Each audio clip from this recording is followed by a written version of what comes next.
I'm Katie, and I'm a grateful recovering addict today.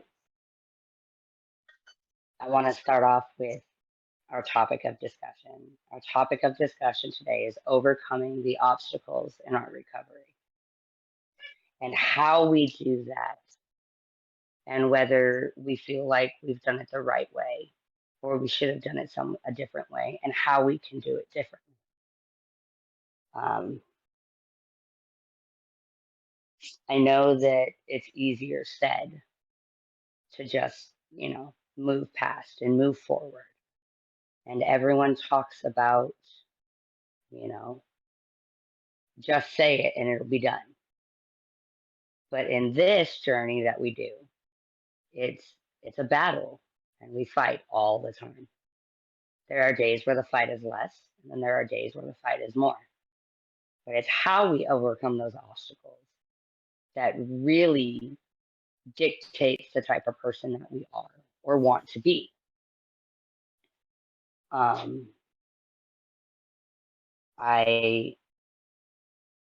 deal with a lot of self obstacles, and my self obstacles aren't as hard to get over once I start moving and I just start doing things.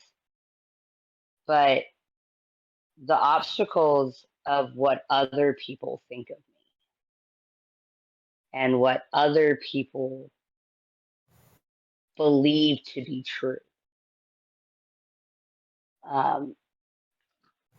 how that affects me. Because one of my biggest obstacles is that opinion matters.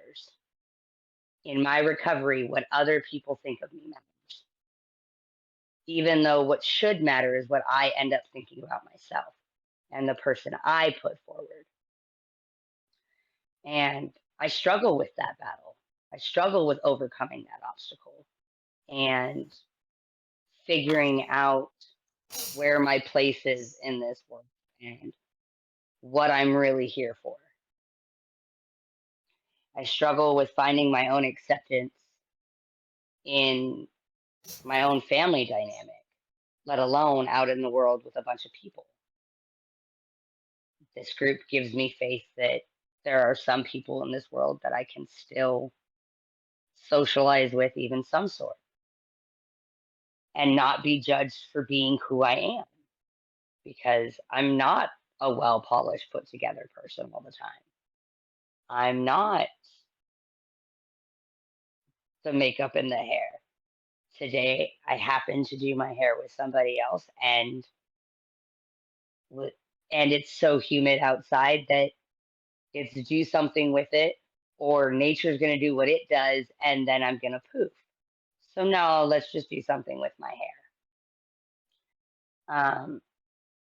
But I'm in a pair of yoga pants and an oversized t-shirt because that's all that was going to get energy for today, because there are my daily obstacles.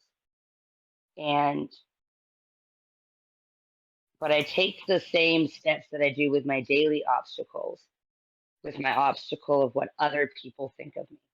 And I'm not perfect, and I still let people have control over me. And I still allow people to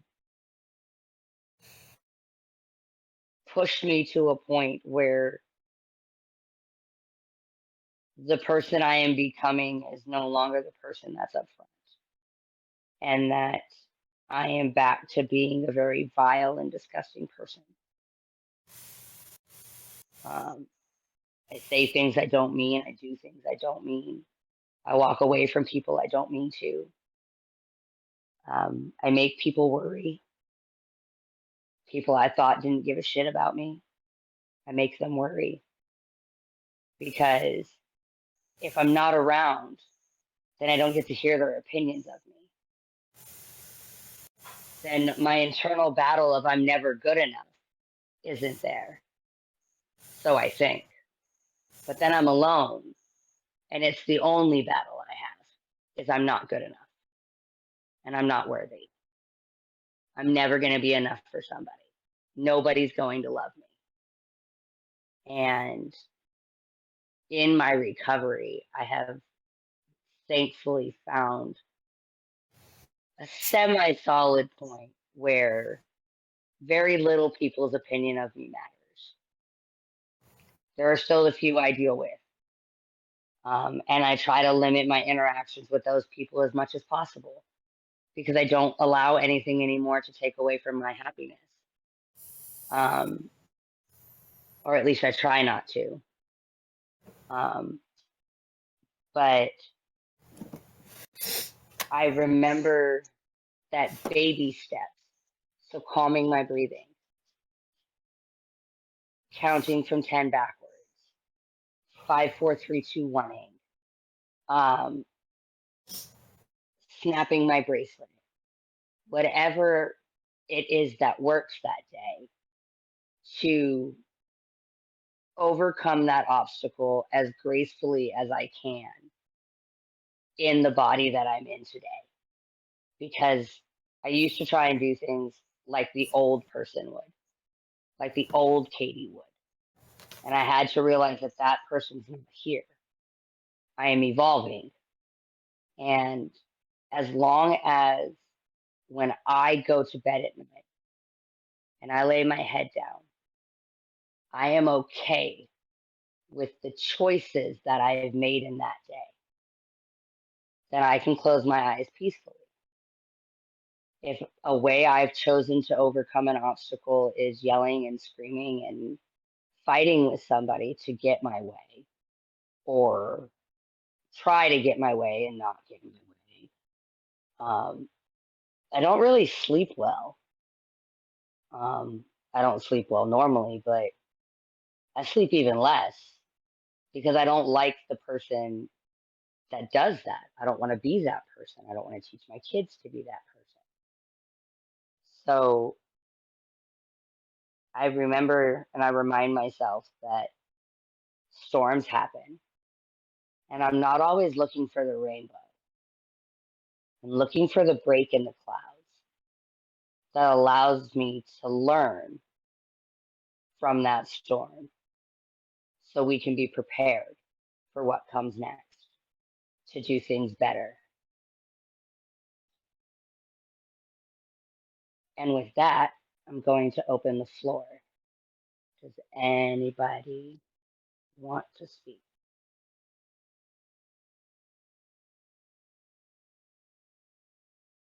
I will call on people.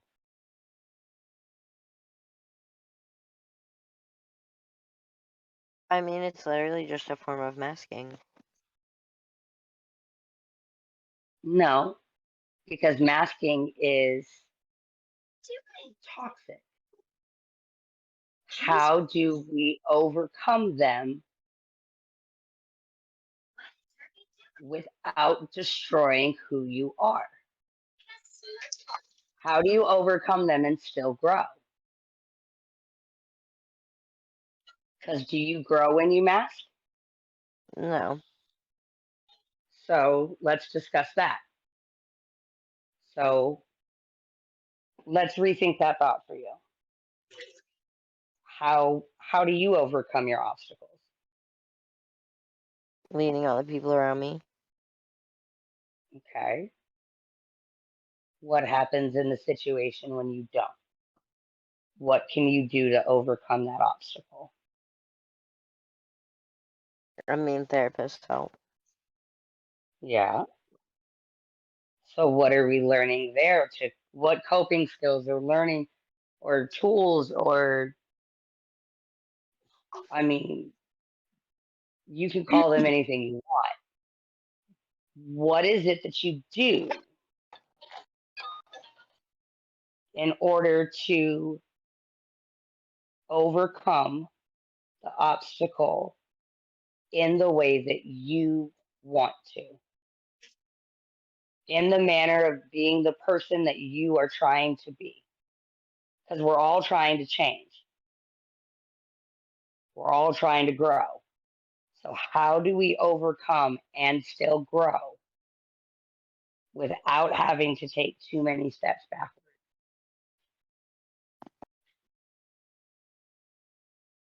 Mine it has to be just self-help practices like that. I have to constantly remind myself of my.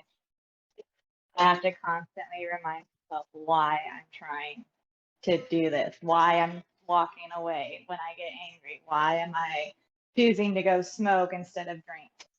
And a lot of times it's sometimes as easy as picking up my phone and seeing the screen, the lock screen as a picture of my and me holding him when he was a newborn and the Yeah. hospital. And The that's small like, things.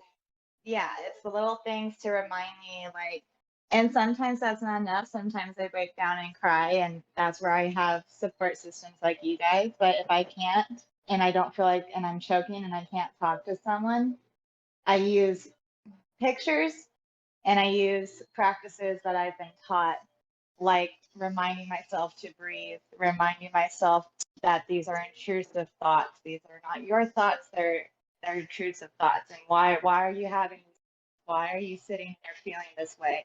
And remind yourself that this will pass. This feeling is going to go away soon. And it's a lot of it is it's just constant practice and consistency. Mm-hmm. And So, oh, go ahead and finish, honey. I was just gonna say, so like remind like look like I said, keeping that picture on my phone to remind myself why I'm trying to for him.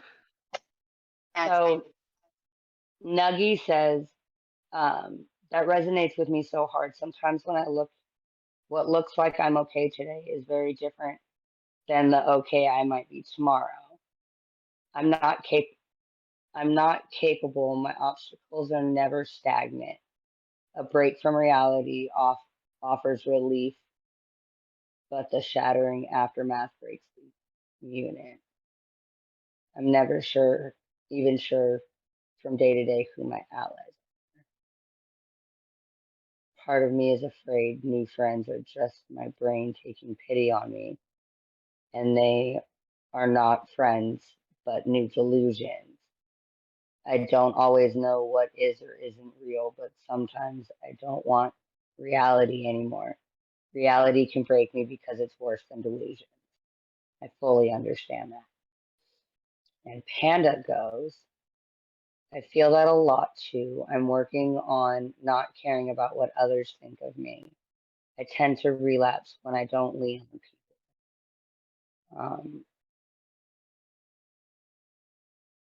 And then they responded to Nuggy, and went, I feel that I'm I'm the same at times.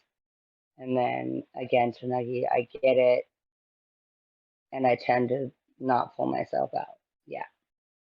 Um, and I'm glad that you guys are realizing that there's a support system and that support systems are important. And you know, yep, it's okay. So we've discussed like mental obstacles and emotional obstacles. So how do we get over physical obstacles? If you're an alcoholic, how do you get over going into a grocery store where there's beer? How do you handle going out to dinner? Jordan is just If always pushing somebody. if you're an addict of a substance, how do you get over how do you process and do changing friends? Because as an addict, we're told we can't hang out with the people that are using. If it's a self-harm one, how do you overcome the obstacle of anything could be used to do?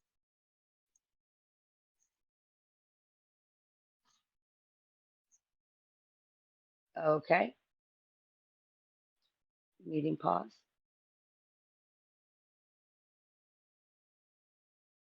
Mm.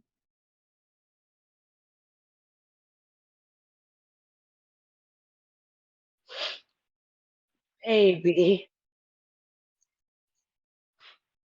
7, but yeah, yeah. Um, yeah. Um, but, and I appreciate that.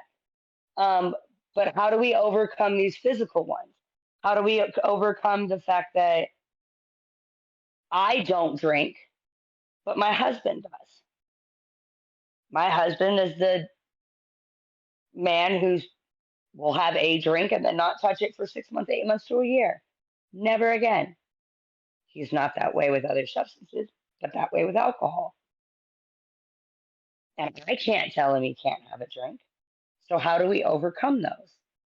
How do we do those events and go out and live our lives with these things being around? I know that I just went to a concert back in September, and everybody around me is drinking. Um, and there's the daiquiri stand, and that's my drink of choice at a concert. And even though I needed to use the restroom, we only had a couple songs left of the show, but I had been fighting the urge to go get one.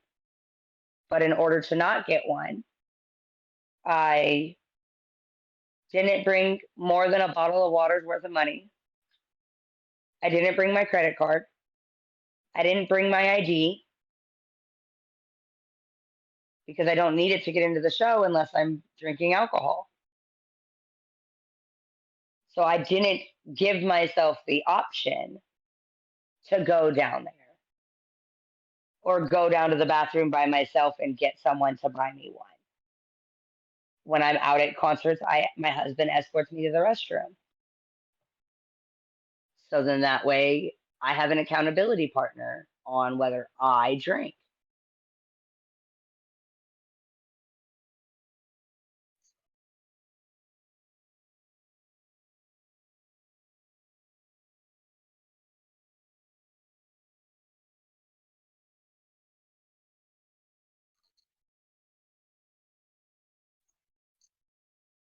I've seen that video.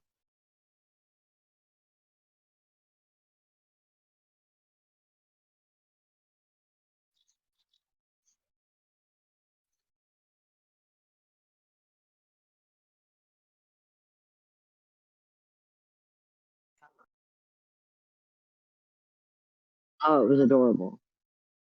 Um,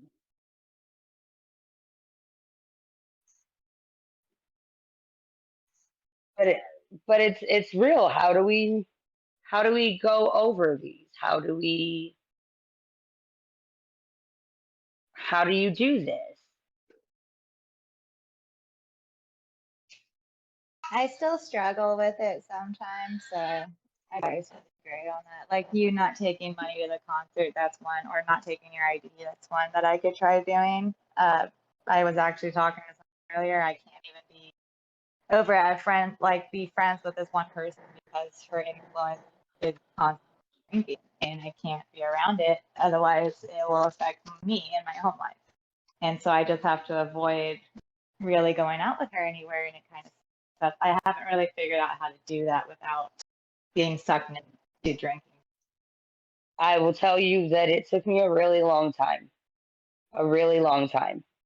Um, I did my first concert after this relapse less than 12 days after getting clean. And I made James hold everything. Everything. Because I didn't trust myself with money in my pocket, and I had money in my pocket. I didn't trust myself. But yeah, but my gift to myself and my husband for getting clean was the trip to Shinedown, because Shinedown is mine and my husband's thing. We have now seen 11 Shinedown concerts together. We've been together 11 years. almost 12.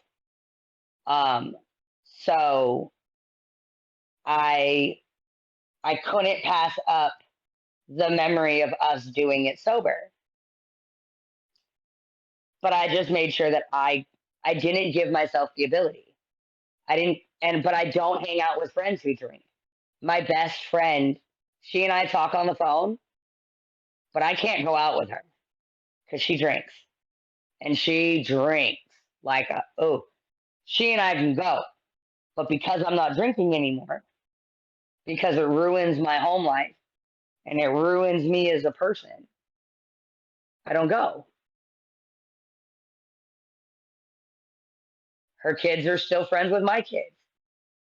We don't drink when the kids play. And it's okay not to go, right? Because that's her. I feel It like is okay. It is okay to not go. Be it next week's meeting, and we're talking about boundaries next week. Okay, that's good. That's where I am with her. It sucks because we are so close, but she can't not drink around me. And it's actually caused us to not see each other ever since I've had my, and it sucks. Yep. But it is okay to have that boundary. It is okay that in order to overcome that obstacle at this moment, you don't go. It is okay to be at that point. I need you to understand that even just this time, okay? Today is the 9th. Yeah, 9th. So in 3 days, I will have 14 months. Wow. That's awesome. So I've had a little more time this time around understanding that. And I hope that I can help you and you can continue to help me. Does anybody else have anything they'd like to say? We still have about another 10 minutes left of the meeting.